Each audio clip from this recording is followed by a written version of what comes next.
앞서 말씀드렸듯이 그리스도교 신앙의 핵은 부활에 있다.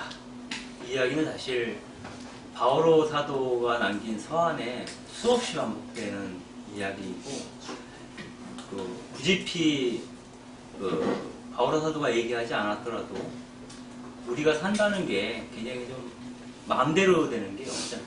그리고 사실은 현상적으로 봤을 때는 불의한 자들이 오히려 권력을 쥐고 흔들었던 경험들을 너무나 많이 갖고 있고, 또 우리가 착한 사람들이라고 얘기하는 사람들이 권력을 잡는 경우는 어쩌다 간혹 적절한 비유는 아니지만 우리나라 같은 경우에도 해방 이후에 이른바 친일파, 친일 세력들이 30년, 40년 가까이 권력을 장악하고 있어요. 그나마 좀 낫다는 김대중과 노무현 정권이라는 게 딱 10년 있었고, 다시 또 10년 동안 이상한 사람들이 권력을 또 휘둘렀잖아요. 그러니까 그러한 큰 역사적인 흐름들이나 상황을 볼 때는 절망적이죠. 그래서 이런 얘기를 많이 하죠. 권력을 가진 자들은 선하지 않고 선한 사람은 권력이 없다. 다른 말을 표현하면 능력이 있는 사람은 악하고 선한 사람은 능력이 없는, 그렇게 보여지기 때문에 사는 게 개인적으로나 사회적으로나 절망적이다라고 보는 거고, 그 어떤 절망의 늪이 깊어지면 깊어질수록 희망의 한 끝을 잡기가 어렵다. 그렇게 되면 어떤 삶을 놓게 되거나 자포자기적인 어떤 그런 삶을 살 수도 있는데, 그 가운데에서 그리스도 신앙이라고 하는 것은 그게 끝이 아니다라고 얘기하는 거죠. 그래서 어떻게 보면 니체나 엥겔스가 얘기한 것들이 맞는지 몰라요. 그게 아닐 거야. 이게 전부가 아닐 거야. 라고 하는 외침으로 나는 살아야 되잖아. 그게 전부라고 생각하면 못 살 것 같으니까 내가 살아야 하므로 그게 아닐 거야 라고 믿는 데서 오는 신앙의 한 끝이 그리스도교 신앙인지도 몰라요. 그래서 그러한 사람들에게 누군가 의지할 어떤 그런 뭔가가 필요하다. 그 생각 때문에 어쩌면 하나님께서 굳이 그러한 사람들의 편이 되어 주시고, 그러한 사람들의 한 사람으로 당신의 아들을 우리에게 내어주셨는지도 모른다. 그리고 그분 역시 우리처럼 절망적인 삶을 살았지만 부활이라고 하는 것은 그 끝이 죽음이 아니라 새로운 삶이다 라는 것을 보여준 것이다. 그런 의미에서 부활신앙은 여전히 우리에게 의미 있게 다가온다라는 것이고요. 그 다음에 예수 부활이라고 하는 것은 좁게 말하면 빌라도가 내렸던 원심을 파기한 사건이라는 거예요. 빌라도는 너는 죄가 있어 라고 땅땅땅 하고 이제 판결을 내린 거잖아요. 여기에 대해서 하느님께서 원인 무효 원심 파기를 주장하신 사건이다. 그래서 그는 죄인이 아니라 의인이었다 라고 하는 것이고, 그는 신성 모독자가 아니라 신성을 드러내신 분이다 라고 선언해 준 분이 바로 하느님이죠. 그래서 하느님으로부터 보증받은 사람이기 때문에 우리가 그분을 주님으로 고백해도 아깝지 않은 것이 아니냐.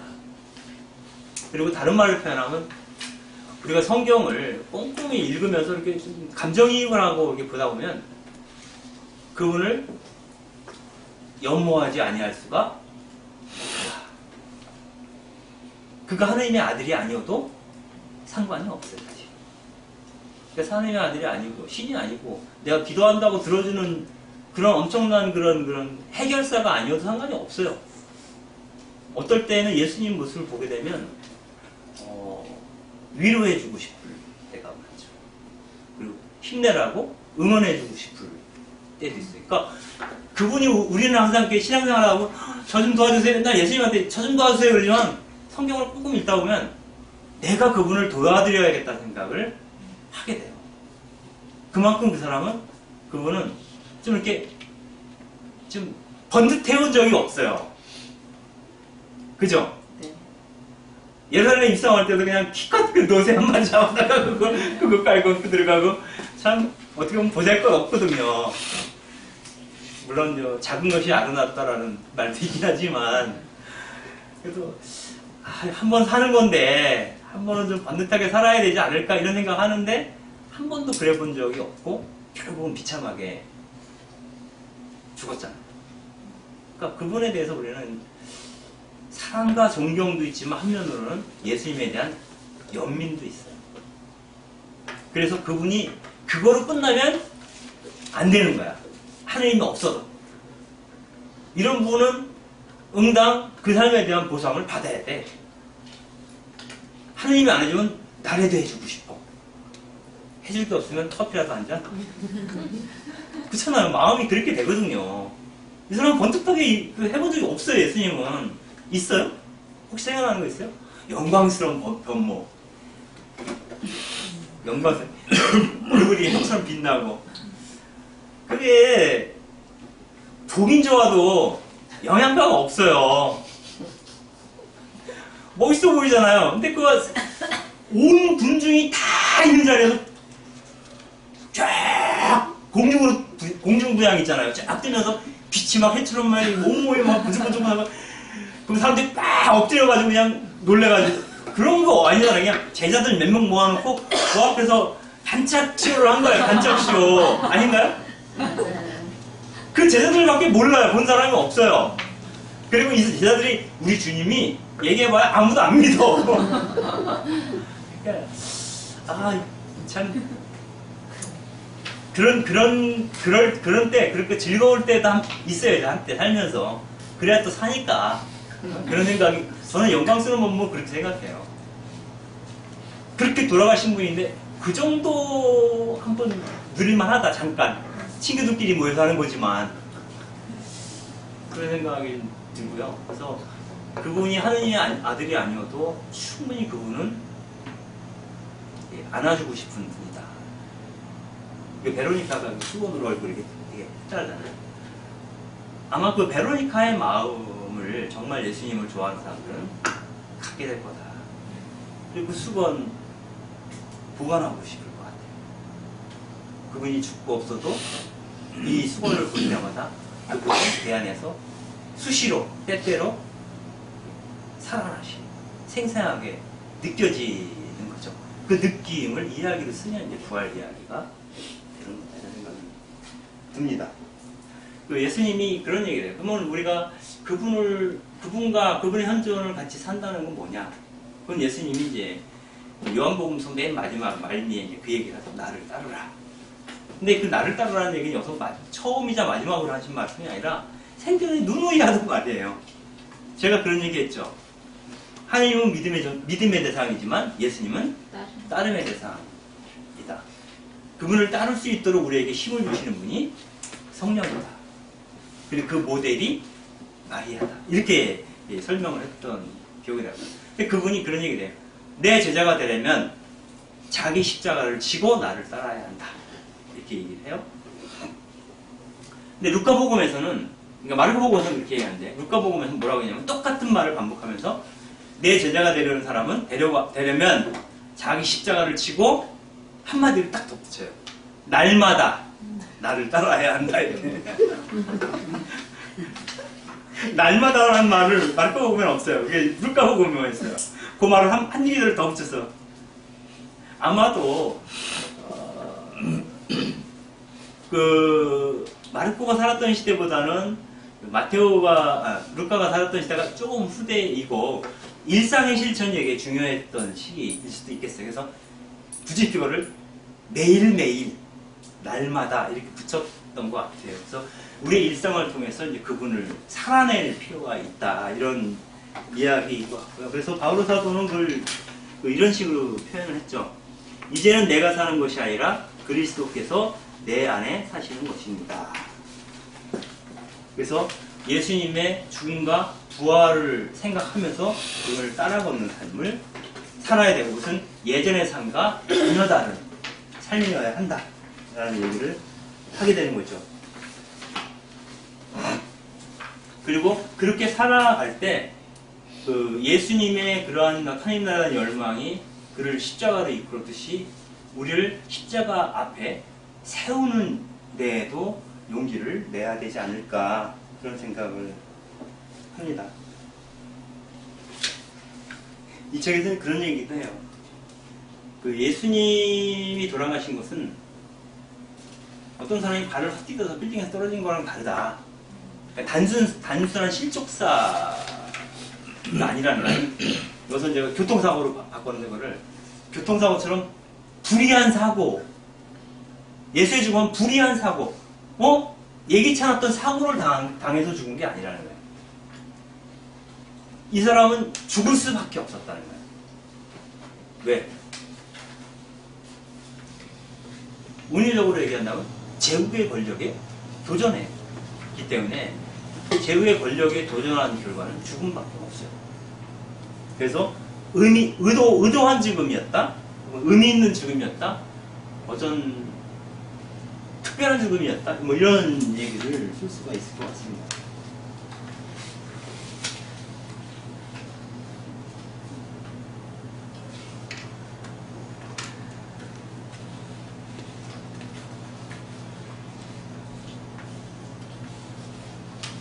그 마지막 일주일에서 어떤 얘기를 하냐면, 마지막에 정리하면서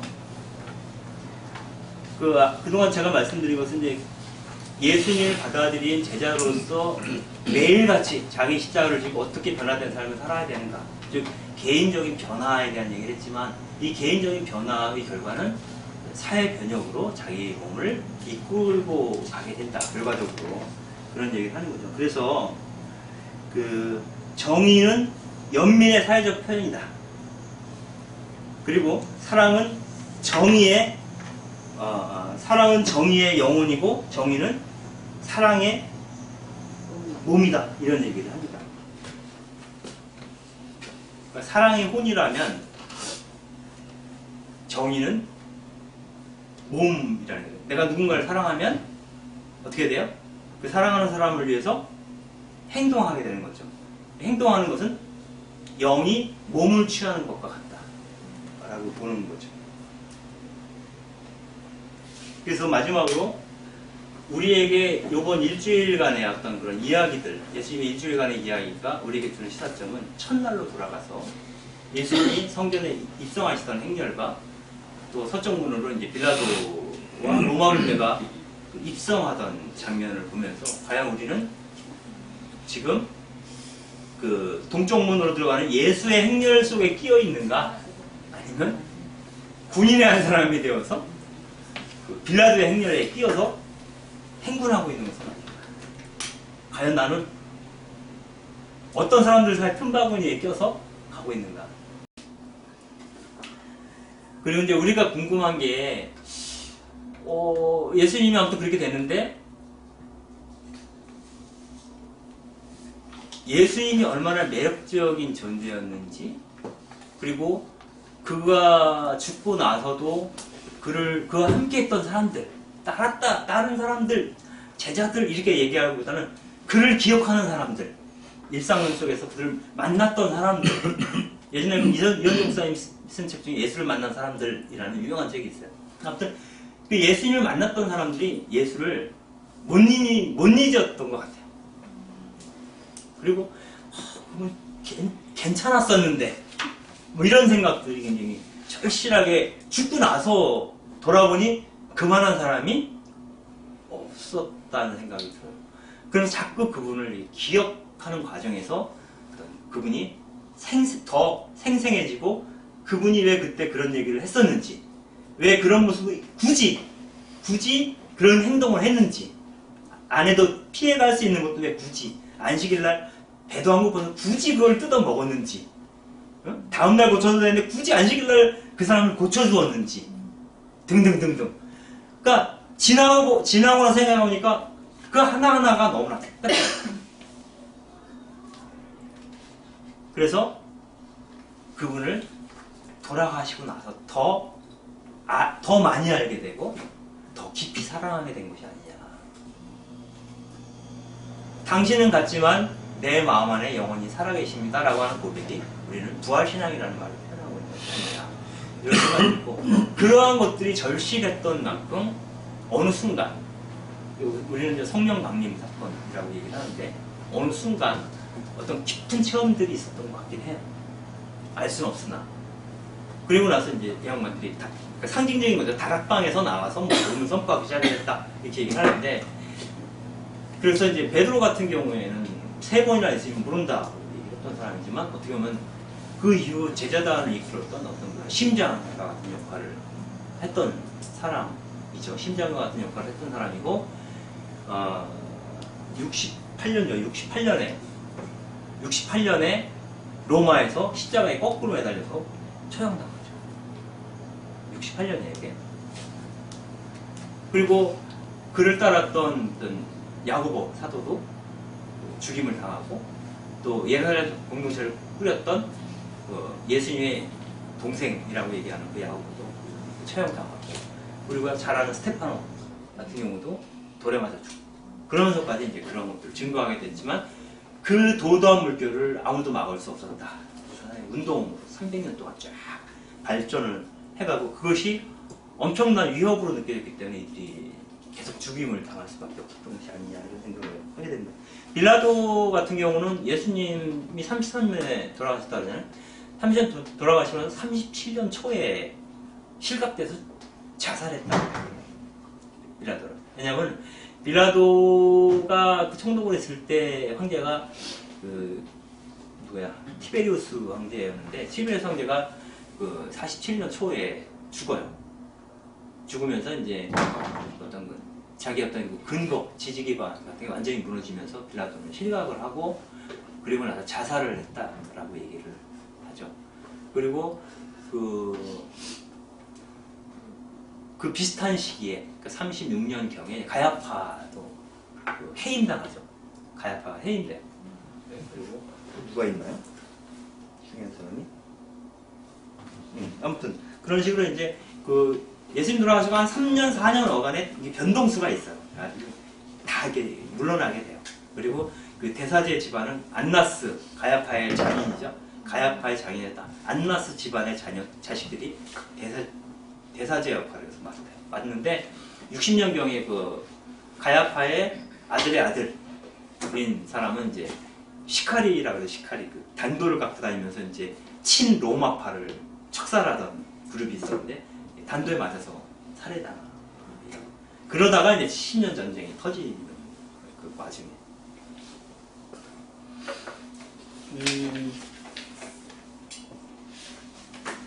맛있어요.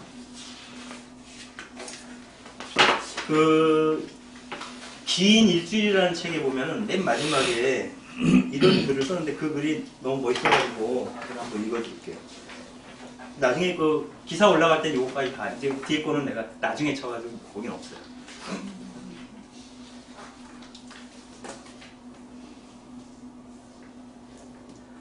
역사적 예수는 압제하는 종교와 정치제도에 도전하셨고, 가장 가난한 이들의 불행에 열렬히 공감하셨으며, 문자 그대로 우상 추방자가 되었고, 제도권을 조롱하시고 그들의 지혜를 어리석게 만드셨으며, 사랑의 길을 걸어 결국 승리를 쟁취하셨다. 그분은 여전히 살아계신다. 자주색 옷을 벗어버리고 보좌에서 내려와 궁핍한 자들에게 빵과 포도주를 주신다. 그분은 살아계셔서 여전히 저항하신다. 위대한 모반자이며 전복된 나라의 지도자 예수 그리스도, 요셉의 아들 예수와 하느님의 아들이시다. 닉 페이지가 마지막에 이 책 가장 길었던 한 주 마지막 부분에 적어놓은 글이에요. 이 말은 뭐냐면, 예수님이 이렇게 돌아가시고 제자들이 일종의 예수 운동을 전개를 하는데, 그 후 아까 말한 콘스탄틴 전환 이후에 교회가 이제 왜곡되죠. 그리고 예수님의 복음 전통은 그 교회의 아웃사이더들을 통해서만 계승이 된다라고요. 그래서 아웃사이더에 해당되는 사람으로 여기서 페이지가 꼽은 것은 이제 사막으로 떠났던 수도승들, 우리가 사막의 안토니오를 모델로 하는, 즉 제도교회가 완강히 버티게 되면서 그로부터 이탈해 나가는 사람들이 생겨요. 그게 나중에 수도원 전통을 잡게 된 거죠. 이러한 사람들을 통해서 이제 전승대 예수님의 이야기, 전승대 보고 교회는 그 조롱거리로 그 로마 군인들이 예수님한테 입혀줬잖아요. 자주색 옷을, 자주색 망토를 입히고 가시관을 해서 막 조롱을 했잖아. 그걸 그대로 다시 복권해서 예수님한테 실제로 아주 비단으로 만들어서 자주색 옷을 입히고 예수님 머리에 왕관을 씌우고 높은 자리에 올려놓고 섬기는 거죠. 예수님을. 그때 나오는 게 이제 믿으라, 따르라는 없어요. 예수님을 따라다니면 교회가 뒤집어져요. 그러니까 그리고 반로망적에 나설 수도 있어. 그 위험한 거예요. 이거는. 그러니까 아니고 예수를 믿으면 되는 거예요. 그리고 그 예수님에게 황제의 옷을 입히고 왕관을 씌워서 다시 이렇게 예수님이 경멸했던, 예수님이 거부했던 것을 예수님한테 들씌워놓은 거죠. 예수님이 반대했던 것을 예수님의 것으로 취해버린 거예요. 그런데 실제로 지금도 예수님은 살아계신데, 이분 얘기는 그 자주색 옷을 벗어버리고 바닥을 내려서 그 가난한 백성들과 함께 현존하고 계신다. 이 얘기를 지금 이렇게 하고 있는 거죠. 그리고 예전에 그 김지아 씨가 김지아가 썼다고 하기도 하고 또 다른 분이 썼다고 얘기를 하기도 하는데, 근간에서라는 그 시곡이 있잖아요. 거기서 보면 그 시멘트로 이제 우리 예수상을 만들어서 성당 앞에다 이렇게 딱 갖다 놓은 거잖아요. 왕관을 쓰고 홍포를 입은 예수님이 이제 시멘트를 만들어놨는데, 예수님이 그 관을 자꾸 이렇게 벗으려고 하는 거죠. 그래서 어떤 문둥이가 누가 벗겨주잖아요. 그래서 예수님이 그 시멘트로 굳어져 있던 예수님이 이게 살아나시는데, 그 누구야, 수녀님인가 신부님인가 그 왕관을 뺐죠. 그러니까 뺏느라고 막 그걸 뺏기는 과정이 있고, 결국 뺏어가지고 다시 딱 머리 씌우니까 다시 또 시멘트로 탁 된 거야, 예수님이. 이제 교회가 그 가난한 아이들의 그 메시아였던 예수님을 그 콘크리트로 만들어버렸다는 거죠. 그 얘기. 그래서 그거 시곡 가지고 많이 연극하고 옛날에 그 박정희 때죠. 했었던 그 생각이 납니다. 그래서 아무튼 우리가 지금 이런 얘기들을 이렇게 제한적이나마 이런 데서 얘기를 할 수 있는 것은 그분에 대한 기억이 우리에게 여전히 그래도 여러 가지 장애에도 불구하고 전승되었다라고 하는 것이고, 그걸 확인하고 있는 사람들이 여전히 많이 있다라는 것이고, 교회가 예전보다는 지금 그분에게 들씌워졌던 각질을 많이 벗겨내고 있는 과정 속에 있다는 생각이 들고, 물론 우리 프란시스코 교황님께서 여전히 그 황제의 옷을 입고 계시긴 하지만 그분이 쓰시는 언어는 또 민중의 언어를 쓰시기 때문에 과도기적으로 불가피하지만 그나마 다행이다. 네, 강의는 여기까지 하고요. 근데 시간이 다 채웠어.